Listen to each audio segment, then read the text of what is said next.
Hi guys, welcome back. It's time to learn the two quick ways to enable Apple Music AutoMix on your iPhone and iPad.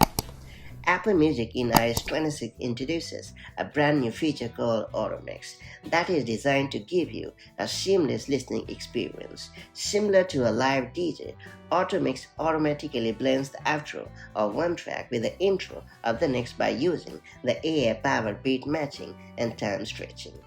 This creates a pretty smooth, uninterrupted transition between songs, perfect for parties, workouts, or simply when you want continuous music playback.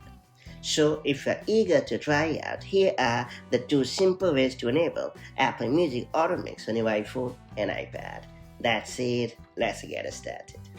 So, first of all, let's learn how to enable the AutoMix for specific songs on your iPhone and iPad. To do so, you have to launch the Apple Music app on your device, and then you have to play any song and open it in the Now Playing screen. And then you have to tap on the triple line icon at the bottom.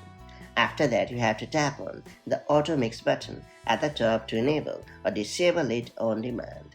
And now it's time to learn how to activate the Auto Mix feature for all the supported songs in the Apple Music app from the Settings app.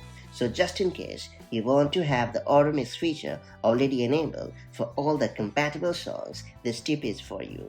Simply open the Settings app on your device, and then you have to scroll down to the bottom of the screen and choose the Apps option.